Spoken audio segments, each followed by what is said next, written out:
예배의 변질과 예배 중독. 한국의 교인들은 지금 예배와 집회의 홍수시대에 살고 있습니다. 세계 유일의 새벽 기도회를 선두로 하여 주일 대예배, 오후예배, 수요예배, 금요기도회, 찬양예배, 그리고 구역예배 등 한 주간 내내 집회가 있습니다. 그 외에도 추가로 정기적인 부흥회, 신앙광자, 그리고 특별 집회가 수시로 열립니다. 그 덕분에 전 세계에서 예배가 가장 많은 교회가 한국교회입니다. 교회 생활이 예배를 중심으로 하여 이루어지는 것은 매우 자연스러운 일입니다. 성도들이 정기적으로 모이는 가장 큰 이유가 예배니까요. 그러나 가정생활, 직장생활, 학교생활, 기타 나머지 사회활동의 영역마저 모두 교회 공예배들로 인하여 시간적 또는 공간적으로 제한을 받고 과도하게 종속된다면 이는 심각한 신앙적 불균형을 초래합니다. 예배가 매우 중요하고 유익하다는 데에는 이견이 없을 것입니다. 다만 이렇게 교회 내에 각종 예배와 프로그램들이 범람하지만 정작 신도들의 삶은 어떠한가요? 음식이란 귀하고 좋은 것이지만 이를 너무 과식하거나 잘못 먹으면 급체 또는 식중독이 됩니다. 마찬가지로 교회가 예배를 바르게 시행하고 적용하지 못하면 신도들은 심각한 예배 중독에 빠질 수 있습니다. 삶을 변화시키지 못하는 예배. 어떤 경우는 수십 년 동안 교회를 다녀도 삶이 별로 바뀌지 않습니다. 예수님을 따른다고 하면서 여전히 가정에서 짜증내고 직장에서 이기적이고 몸에서 험담하고 사업에서 부정을 행하고 어려운 친척에게 무심하고 그리고 가난한 이웃에게 박정합니다.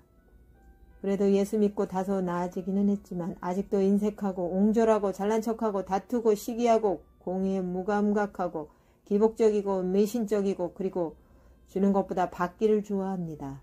1년 내내 각종 예배를 통하여 매주 설교를 듣고 기도를 많이 하고 그리고 찬양도 많이 하는데 이처럼 삶은 쉽게 변하지 않습니다. 성경을 줄줄 외우고 통성기도 또한 요란하건만 실제 생활에서는 자비와 경건이 아직도 멀기만 합니다. 그래서 묻고 싶습니다. 왜 공예배에 그토록 열심히 참여하십니까? 진정 하나님께 영광을 돌리고 경배하기 위함입니까? 그렇다면 아직도 삶과 동떨어진 경배를 주님이 기뻐하신다고 생각하십니까? 아니면 이번에도 또 무당구처럼 복을 받기 위해서라고 대답하시려는지요? 우리의 예배가 삶에 참된 변화를 주지 못한다면 그것은 분명히 잘못된 예배입니다. 자신은 요지부동으로 변화를 거부하면서 하나님이 해결하시기를 기도하는 것은 그저 욕심일 뿐입니다. 내 속사람과 탐욕은 그대로 둔 채 내 의도대로 하나님을 움직이려 하는 것이 문제입니다. 바른 예배는 바른 실천이 동반된 예배입니다. 그래서 힘이 들어도 내 뜻보다는 아버지의 뜻을 따르겠다는 깊은 자각이 필요합니다. 그런 진지한 각오와 결연한 마음이 없이 맨날 신발이 닳도록 예배당 문턱을 밟아봐야 무슨 변화가 있을까요? 성도들은 세상을 바꾸려 하기 전에 자신을 먼저 바꾸어야 합니다. 그런데 지금 한국교회는 자신을 바꾸는 일에서부터 실패하고 있습니다. 그리고는 온갖 좋은 말을 늘어놓으며 세상을 바꾸겠다고 허세를 부리고 있습니다. 그러니 바른 예배가 될 리가 없습니다. 한마디로 말해서 기본이 안 된 것입니다.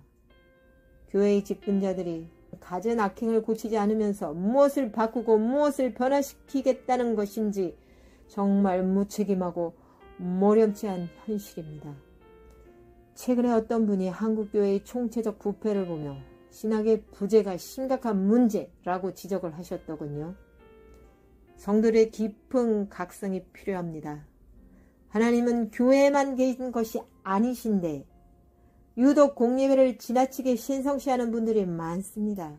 그래서 주일날 아침 하나님을 만나러 간다고 정장을 차려입고 미리 은혜를 받을 준비를 단단히 하고 교회에 갑니다. 무슨 이유인지는 몰라도 평상시 가정에서는 하나님을 만나시기 힘든 모양입니다. 하여튼 그리고는 마음을 단정히 하고 예배의 벅찬 감동과 감격이 내리기를 간절히 사모합니다. 물론 이런 자세가 아름답게 보일 수 있지만 이것이 지나치게 되면 목회자나 분위기에 의존하는 신앙에 빠지기 쉽고 또한 바른 지식보다는 감정에 좌우되는 불균형이 문제가 됩니다.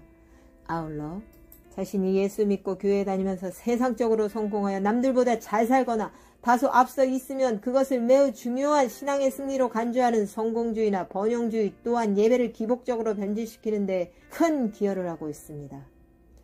일부 교권주의 목회자들은 성도들의 순진한 욕구를 이용하여 이들의 삶을 교회에 가두고 가급적이면 교회 중심 생활을 하도록 우선적으로 강조합니다. 그래서 세상 속에 빛과 소금이 되는 성숙한 신자는 되지 못하고 그저 교회 일에만 몰두하는 충성된 교인이 되도록 이유도합니다.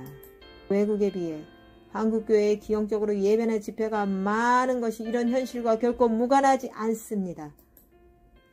제사보다 자비를 원하시는 하나님. 그런데 예배란 무엇입니까? 교인들이 모여 설교를 듣고 기도하고 찬양하고 그리고 헌금하면 다 좋은 예배일까요? 그렇다면 왜 하나님께서는 나는 자비를 원하고 제사를 원하지 아니하노라고 하셨을까요? 주님께서는 우리의 예배 역시 원하지 않으실 수 있다는 사실을 두려워해야 합니다. 하나님은 피를 좋아하셔서 제사를 원하시고 돈이 부족해서 제물을 원하시는 분이 아닙니다. 마찬가지로 주님께서 예배보다 더 원하시는 것은 하나님 사랑과 이웃 사랑을 실천하는 제자다운 삶입니다.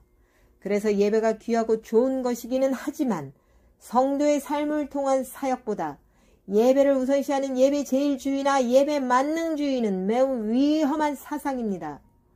하나님께서는 공예배를 기뻐하십니다. 그러나 공예배는 단지 예배의 극히 일부분임을 알아야 합니다. 그것보다 더욱 중요한 것은 성도의 삶이 예배가 되는 것입니다. 단순히 교회에 자주 모이는 것보다 더욱 중요한 것은 세상에 나가 바르게 사는 것입니다. 성도 자신이 예수님처럼 제물이 되어 세상 속에서 자신을 희생하고 사랑하며 사는 것이야말로 진정한 예배의 완성이기 때문입니다. 과연 사도들의 초기 교회에 현재처럼 번잡하게 많은 공예배와 집회가 있었을까요? 지금 서구 많은 나라들에서는 작은 정부를 추구해야 한다는 목소리가 있습니다. 정부가 너무 많은 일을 벌려 필요 이상으로 비대해져서 권력을 남용하며 비효율화하고 민간에서 해야 할 것까지 삼키고 있기 때문입니다. 마찬가지로 유형 교회 역시 그 활동을 적절히 절제하며 추구할 필요가 있습니다.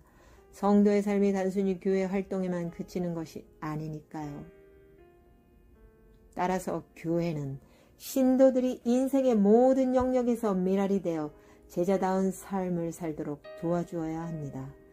이와 반대로 교회 생활만 중시하도록 유도하는 것은 주로 이단이나 사이비가 이용하는 수법입니다. 한국교회는 주님께서 기뻐 받으실 만한 삶으로 그 예배를 완성시키는 일에서는 왜 결정적으로 큰 실패를 하고 있는지 깊이 반성해야 합니다. 예배의 무속화와 기복화. 이제 우리는 예배에 대해 더욱 성숙한 인식이 필요하다고 생각합니다. 예배는 구약의 제사가 아닙니다. 재물이나 돈을 바치고 죄 사함을 받고 복을 구하는 의식이 아니라는 것입니다. 성전 제사는 이미 어린 양 예수님께서 제물이 되어 다 이루셨습니다. 그리고 하나님께서는 사람이 지은 성전이나 교회당에만 임재하고 계시는 것이 아닙니다. 또는 주일에만 함께 하시고 평일에는 외출하시는 것이 아닙니다. 항상 성도와 함께 하십니다. 그러니 마치 예배 중에만 주님께서 임재하시는 것처럼 너무 호들갑을 떨지 말자는 것입니다. 따라서 예배를 제사처럼 의식화하거나 너무 성스럽게 미화하지 말기 바랍니다. 예배는 제사가 아닙니다. 교회당은 성전이 아니고 교회 부지는 성지가 아니고 강단은 제단이 아니고 그리고 설교하는 목사는 결코 제사장의 직분이 아닙니다. 공예배를 무속화하거나 기복화하는 것은 교회를 병들게 하는 중대한 범죄 행위입니다. 목회자를 사제화하여 목사 중심 예배를 유도하는 것 역시 마찬가지입니다. 예배나 설교가 스스로 은혜를 만드는 것이 아닙니다. 지성을 들여 은혜를 받는 것이 예배가 아니라 아버지의 말씀을 듣고 순종하고자 예배에 참여하는 것이 이미 큰 은혜입니다. 그리고 하나님의 은혜는 공교회의 전유물이 결코 아닙니다. 가난하고 겸비한 마음으로 성경을 읽으며 주님께 나아가기만 한다면 가정에서, 직장에서, 사업장에서, 산에서, 빈들에서 또는 어두운 예배당 구석이나 골방 그 어디서든 은혜를 받을 수 있습니다. 진리로 사는 것이 예배. 예배에 참석하여 은혜를 사모하는 것은 귀한 일입니다. 그러나 성도에게 가장 큰 은혜는 어떻게 해서라도 예수님의 제자된 삶을 한번 바르게 살아보겠노라고 불의와 헛된 욕심에 굴복하지 않고 끝까지 십자가의 도를 따르려는 단호한 결단을 성실히 실천하는 것임을 알아야 합니다. 혹시 우리는 삶은 변화시키지 못하고 감성적으로 제사화하고 기복화한 예배를 관습적으로 반복하고 평생 교회당만 오락가락하며 세월을 허비하는 예배 중독자들이 되어버린 것은 아닌지요? 공예배는 가족 모임입니다. 믿음의 공동체가 아버지와 교제하는 시간입니다. 아버지와 함께 자녀들이 스스럼 없이 대화하고 사랑을 나누는 것으로 족합니다. 처음엔 주로 가정에서 모였던 초대교회 사도들의 무공회 예배를 생각해 보십시오. 거치장에 분주하거나 의식과 건물의 허세가 없는 소박하고 진솔한 예배가 좋은 예배입니다. 무엇보다도 성도에게는 삶이 예배입니다. 삶이 제사입니다. 진리 안에서 사는 것이 진정한 예배입니다. 그러므로 교회당에서 우리의 예배가 끝나는 것이 아닙니다. 어느 때 어느 곳에 있든 지금 자신이 서 있는 그 장소가 언제나 경건한 삶으로 수행하는 생생한 예배 현장이기 때문입니다. 나는 자비를 원하고 제사를 원하지 아니하노라.